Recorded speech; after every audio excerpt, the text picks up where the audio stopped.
Hi, everyone, and welcome to another episode of Two Moms and Some Labels.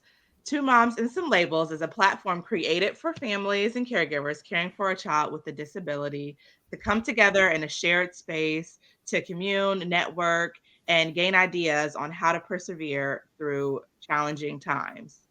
My name is Brittany. I'm Nicole. And today we have a special guest to talk to us about hippotherapy or horse therapy, equestrian therapy. There's many names to it, but she is going to break it down for us and give us the 411 on horse play. So if you can introduce yourself. Yeah, my name's Katie. I am a speech language pathologist by trade, but I'm also serve as the director of development at Horseplay Therapy Center in St. Augustine, Florida. So I've been doing it for a couple of years, and it's a really amazing tool for kids with special needs and also a couple other different ability-related disabilities or diagnoses out in the world. So I'm really excited to talk to you guys today about it. Yes. Thank you for being here. Thank you. Yes, thank you. And so there are so many therapies out there now, over the years, like Yes. it has just developed Yeah. with so much different, avenues that people can take to be able to Right. like recover from like a brain injury or different things like that. And so one of the therapies that we are talking about today is horse therapy. And I'm not sure if any of you have done horse therapy or even know that horse therapy exists or that you can even get it covered through insurance or a scholarship to be able to do the horse therapy. So with that being said, Katie, can you tell us what made you get into this field of work? Yeah. So I went into speech because I think that communication is one of the biggest gifts that we are given in our life. It is something that I hold so precious that I have, and it's just a gift I want to give others. So I went into speech therapy knowing that that was kind of my mission in life. And as part of our educational experience, we had to do a master's thesis. And at the time, I was really interested in actually going into speech with adults. So I did my master's thesis on utilizing dogs in dementia care. And that was based on an experience I had in a skilled nursing facility on, I would work with these adults with dementia, and then nothing would get them talking and communicating and getting everything flowing like the dog did. So I really wanted to know what was that animal connection that was kind of bringing in. So I did that study. It was wonderful. I learned a lot. And I graduated, set out into the speech world, kind of knowing that in the back of my mind, that's kind of where my practice was going to eventually land. Like I wanted to utilize animals in some way. So I started out at a private practice that partnered with a PPEC facility, and I loved it. I learned so much about kids. I learned so much about different neurodevelopmental disorders, and really got that passion started for special needs kids, and really loved that experience. And that's when I met Vicki, who's our executive director at Horseplay Therapy Center, through a mutual friend, and got talking about what she does. And I'm like, okay, this aligns with who I am and what my mission is. So I started as part-time, just going on a couple afternoons a week, and I loved it. And then when full-time became available, I said, oh, yes, this is what I need to do. Even though I loved working in the PPEC facility, it was time for me to really pursue something that I was super passionate about. And so I got started with that. Utilizing horses in treatment has been an amazing, amazing experience. There are so many things you can use a horse for just physically. We can use a horse for so many things. Like, let's compare it to a therapy ball, for example. I'm sure both of your kids have had a lot of experience with a therapy ball, on the ball, getting their sensory needs met with the ball, working on their core support with the ball. But at the end of the day, there's only so much of this you can do where you're bouncing up and down and can't really get a consistent, rhythmic movement that they need for that input. Whereas the horse, all the horse has to do is walk, and they're getting that. And you can do that for 30 solid minutes. There is no way I could bounce a kid on a ball for 30 solid minutes and get everything I need done. They are these, and that's just one of the things that they provide for me. They are just this amazing tool that you can utilize, not even thinking about the external effects of kids getting outside and getting sunshine, getting the sensory needs met when they're engaged with a horse, the different volunteers we have, and the social interactions we get to build from. There's so many different components that we're building in, all from this one magical tool, which is a horse, that we can use as a clinician to help our kids really meet their goals. So that's kind of how I got started, and I've just kind of taken off with it. It's been really life-changing, to be honest. That's awesome. That's amazing. Yeah. That is awesome. So can you explain what is hippotherapy exactly? Yes. Yeah. So there's a couple different terms thrown around there.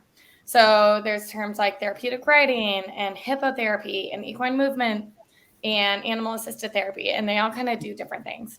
Okay. So hippotherapy and equine movement are actually used the same.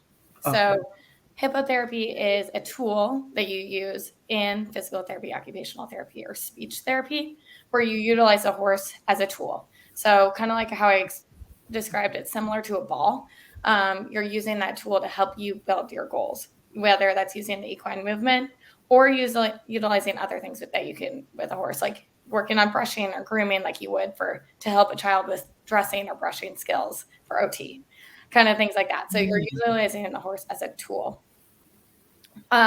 Therapeutic riding is totally different. That's generally done in more of a therapeutic manner, but not done by therapists. So it's more of a, I don't want to say recreational, it's done therapeutically, but it's not with specific goals. And, we're not using the horse. It's like a therapeutic outlet, like something. Yeah, a therapeutic outlet. Yeah, it's just different, and they do amazing things. I don't want to get that wrong. And I'm not super educated on therapeutic riding because that's not what we do. Right. We do therapy with, hippotherapy as an option at our facility. Okay. And then something else we do, which is kind of out of the realm of what our podcast is about today, but we actually do equine assisted therapy, and that is utilized in mental health services. So we actually have a program called Rise Up, and it's for veterans with PTSD. And that's when you actually utilize the horse to assist in mental health therapy. So horses are very connective, and they really like to communicate and build trust.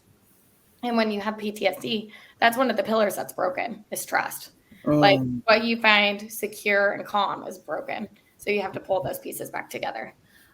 So that's when they utilize a horse to help build that trust again. And when you build trust, you can take that into your marriage, your family, your life, and help build that recovery.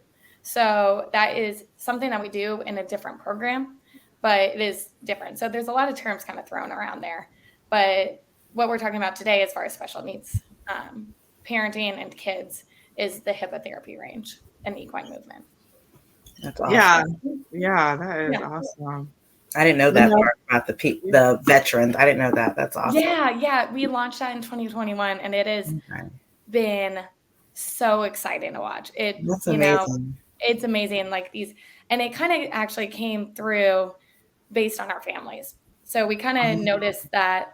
So, being in the St. Augustine area with the NAS and Mayport and all the bases we have nearby, we noticed that these veteran families were just kind of trickling in the barn and spending their kids' whole sessions in the barn and really interacting with their horses and stuff.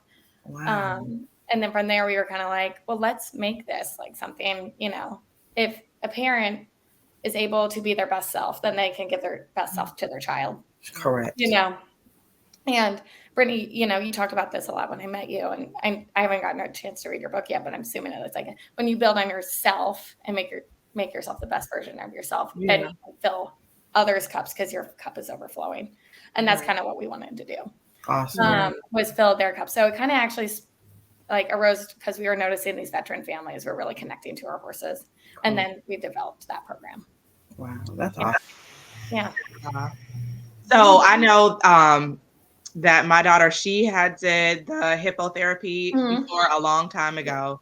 And oh my gosh, when we started the hippotherapy, it was amazing. So a lot of kids that have like brain injuries or cerebral palsy, like, I don't know, for some reason, I think they have a hard time dealing with like sleeping at night.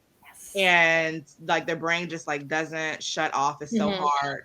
And I don't know if it's because that part of the brain was affected that has to deal with like sleep and other, you know, emotions or connections. But so when she did hippotherapy, she probably did it at maybe like 4 to age 7, maybe. But I felt like I was so excited to always do it for her. She, first of all, she loved it. Like her smile was always so big when she was on the horse, and she loves being outside. So she loved that. And when we did the horse therapy, I knew that she was going to sleep that night. Like every time that I was like, yes, because she is going to have a good night's sleep. Like she's going to sleep all through the night. And I also felt like it was like a social experience for her. I feel like she knows like when people are around and she likes interacting with people. And I felt like she just felt like she was being a part of like something when she was on the horse. And that's why she smiled so big, and then just like feeling the horse and the texture of the horse. And I mean, she likes all the movement and stuff like that too. But I mean, it was so amazing. And until she started getting bigger, then we were like, oh man, you know, she's too big. And, you know, I didn't want to have all these people trying to hold her up and, you know, lift her up all the way on the horse. So we had stopped doing that. But so why, can you explain why and how does the horse therapy help children with medical complexities? Yeah. So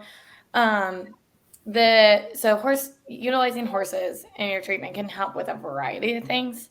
As a speech therapist, I can attest that when we get a kid on the horse, especially, you know, some of my favorite kids to see on the horse as a speech therapist are the kids with cerebral palsy. Because when you get them on the horse, man, does their core have to work, and there's no getting out of it.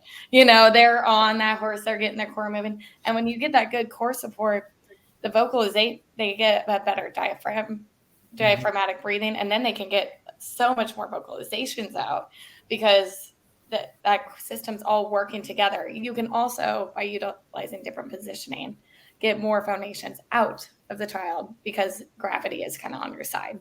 So that really helps as far as phonation. It also helps as far as sensory needs. No, I don't need to explain to you guys sensory needs because I'm sure you guys are very well versed. But, you know, you can get a very great proprioceptive input because their hands have to be down on that horse and they have to be pushing on their hands, which is great. Vestibular wise, they're feeling their body through space, similar to a swing or, especially similar to a swing or something like that. And they're getting that tactile experience as well. There's so many different things that we can do on a horse, especially when it comes to positioning. We are able to we use bareback pads for the most part. It depends on the situation where we can get them into a quadruped, a crawling position. So we can work on things like that. We can get them into a tall kneeling. And sometimes we even have littler kids. Depends on the situation. We'll get kids standing on the horse and doing squats and stuff like that. So we can do a lot of different things with the horse to target their goals. As far as speech goes too, there's so much research behind the oral motor cavities and when you utilize that movement to help. The other thing is it's consistent rhythmic movements. It's kind of similar to how we utilize music sometimes in therapy. That helps your brain process cognitively how to get language out. So the benefits are huge. And it's actually, you know, while it's kind of starting to pop up as like a newer therapy, it's actually been around for a long time and has a lot of research behind it. It's just becoming more doable. or maybe therapists are learning more about it, or, you know, families are a little bit more open to this kind of therapy, especially, I hate to say that COVID helped, but like parents really wanted to be outside for a long time, you know, getting that open air and getting out and doing something. So that kind of got parents thinking more about non-traditional therapy approaches. So I know when we were first approached about hippotherapy, I was like, no, that's not going to happen. Who's riding a horse out there? I was like, wait a minute. And they explained to me, because we were at a standstill, my son was just not getting the concept of walking. He just was not at all, and eating. And they explained everything. And I was like, a horse is going to do all of that? Yeah. And the first time we went out there, he was young, and, you know, he couldn't sit up by himself. Right. So it was like all these people around him on the horse, and he just like gravitated to the horse and was fine. They introduced him to the horse. I thought he was going to be terrified. The nurses were there with the suction machine, the volunteers, you know, doing it. And then as time went on, people start removing themselves because he didn't need it anymore. He was able to sit up by himself. He would run to the horse. He had his specific horse. Yes. I mean, he knew. And if that horse was not available that day, we saw another side of Lorenzo. And he was just like, where's his horse? So they start giving him his horse. And it was like the horse was so patient with him. Yeah. I was like, you really know my child, because they know you gotta have patience. And when he would, you know, try to do different things, the horse would just stop and be like, okay, Lorenzo, we're going to wait till you're ready. And then, you know, and it was just like a good connection. And we're thinking about actually getting him, you know, signed back up and stuff. So, but it was just, you know, she explained that movement that you were talking about for his hips and everything. And it really just made a difference. And for parents, it was like you said, you know, going to all the therapies, you're constantly inside, you know, and it's just, so this was the time, I mean, to be just sitting out there on a farm, relaxing and seeing your kid do something that you never thought, you know, riding a horse. Oh my goodness. So it was just like, you know, we were just like, oh yeah, we're going horseback riding today.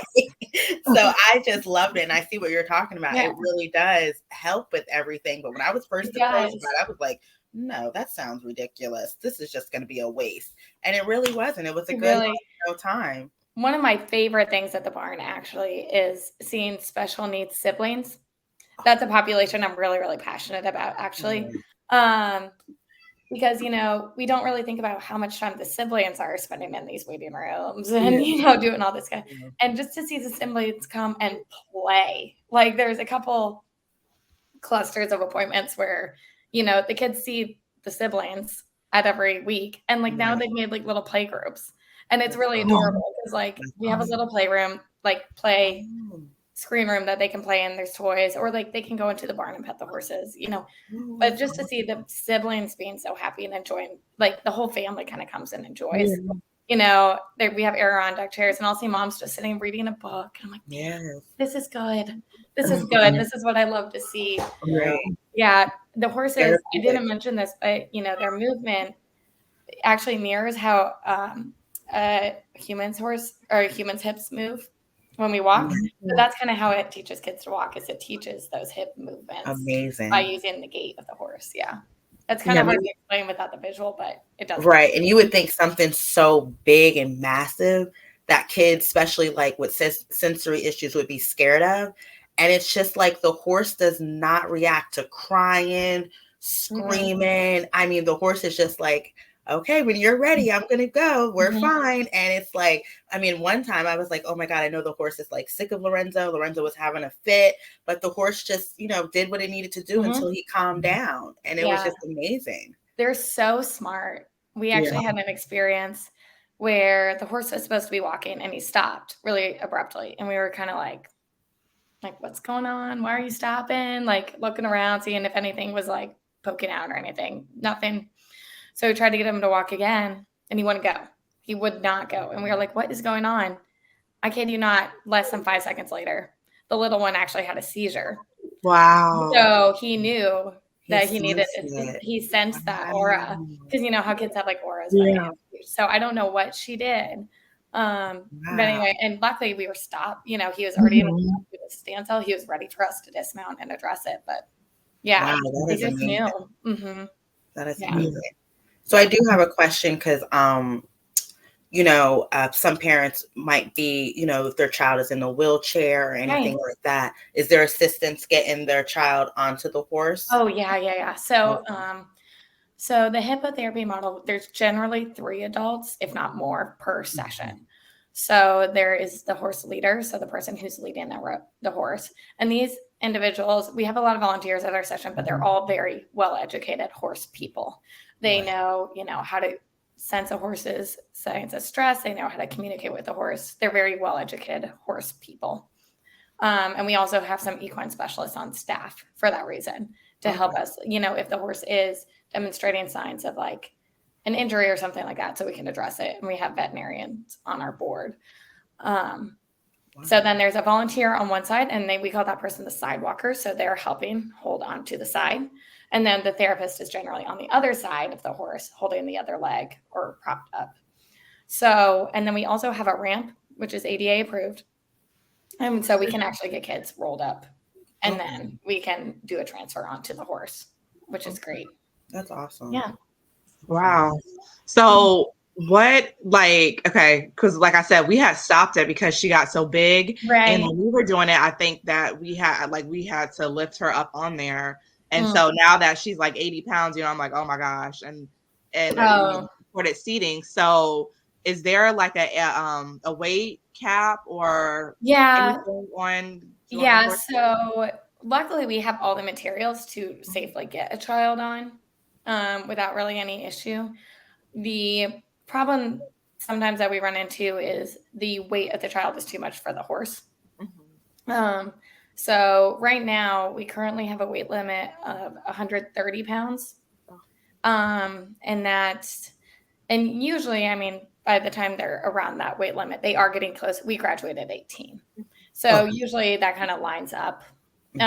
Sometimes it doesn't. And sometimes when they do reach over that limit, we do more things like groundwork, you know, where we'll do more connection work and brushing and grooming and stuff like that.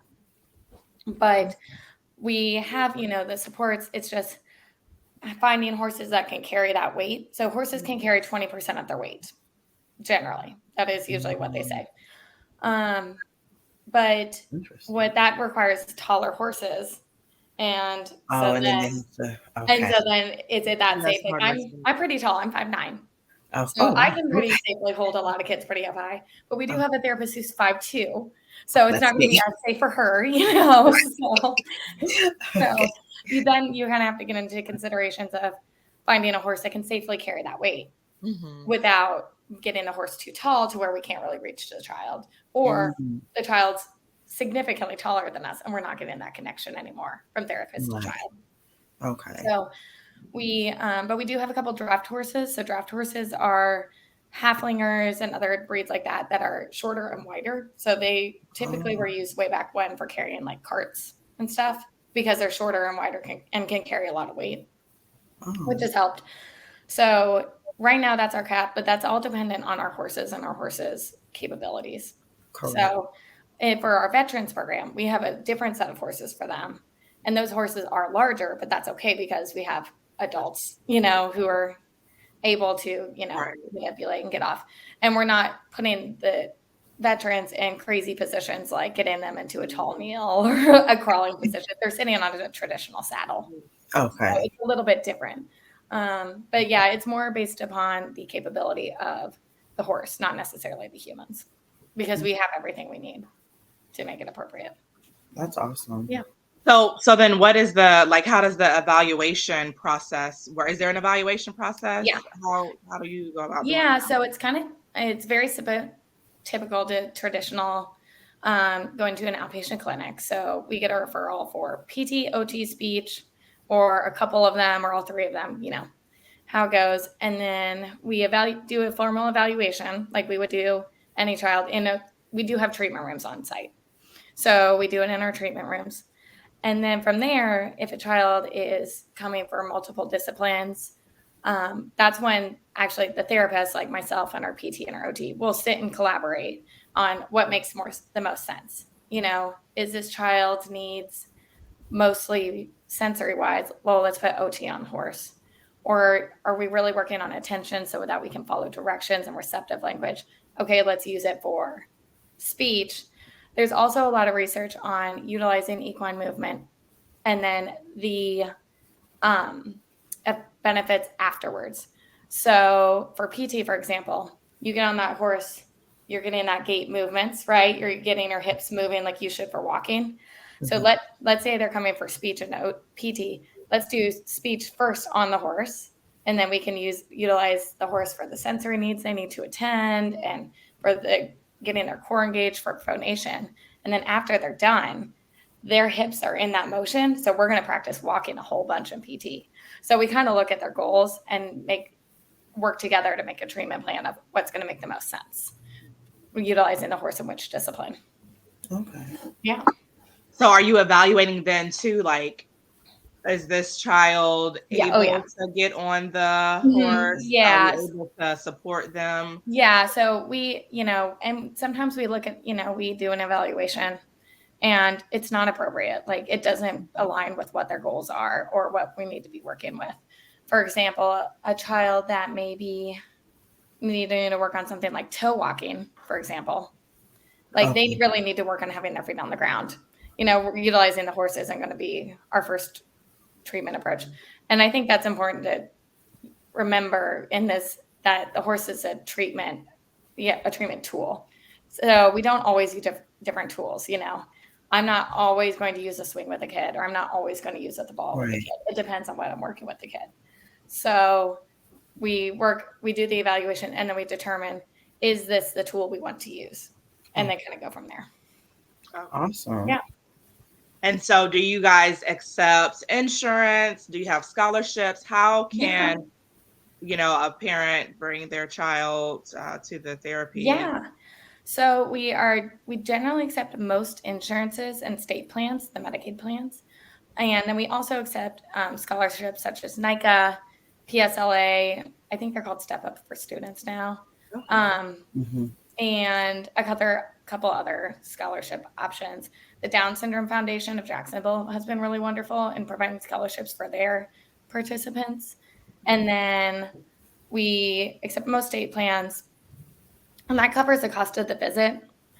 And then we do have a $25 fee affiliated with the cost of maintaining horses and keeping the barn. And that's kind of where our nonprofit comes in.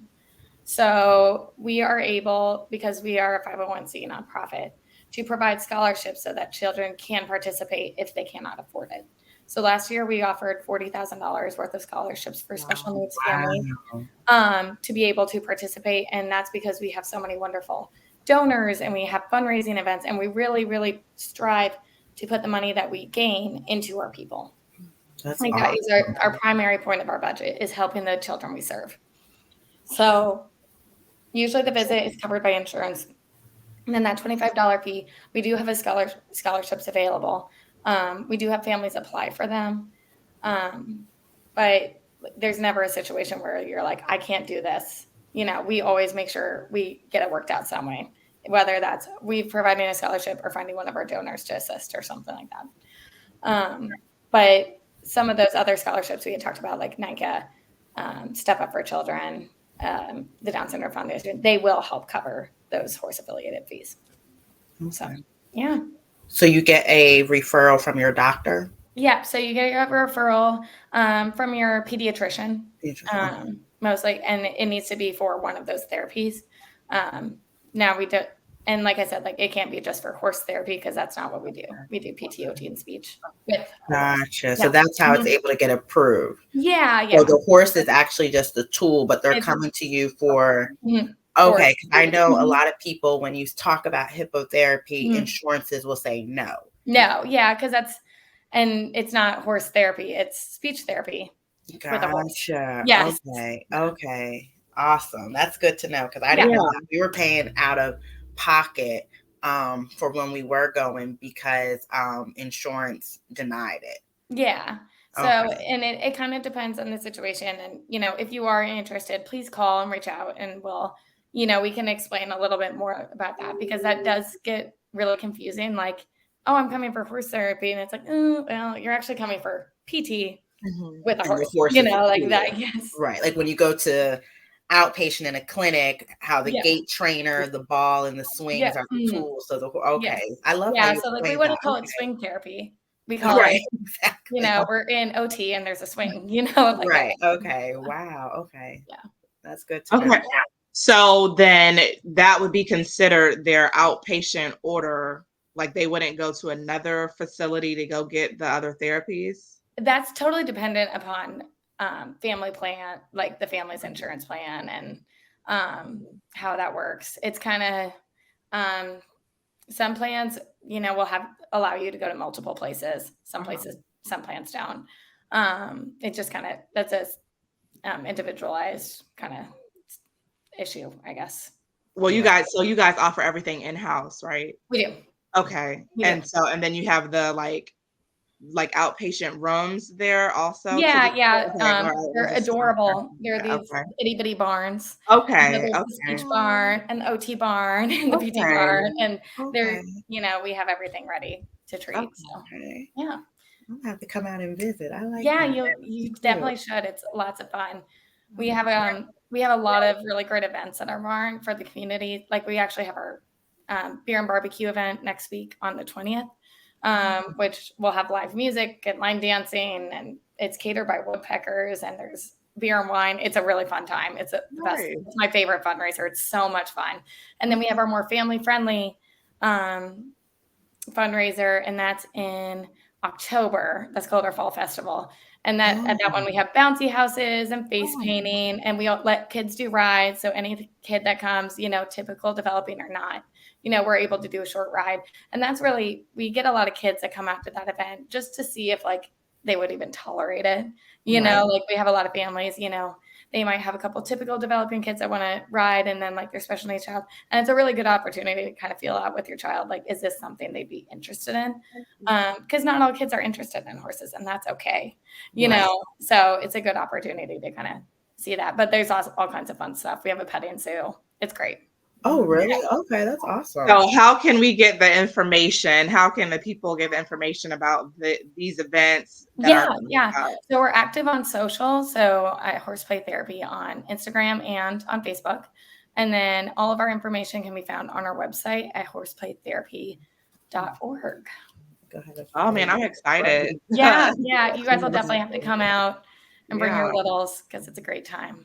Yes, that is awesome. And on Instagram, it's Horseplay Therapy. Yes. Okay. Awesome. So, I hope that everybody was able to get, you know, a lot of information from this and learn a little bit about, you know, what horse therapy is or equine therapy is and how it can really help your child. Not only just like physically, but mentally, socially, you know, it can help them in so many of those different aspects. And if you want to try this out or you feel like your child might be a good fit, you can request for the referral from your PCP, your primary care. And I am so sure and positive that Horseplay Therapy would love to have you guys out and get some sessions in and help your child grow and develop. And I'm excited to come out there and see what you guys have going. I'm very excited.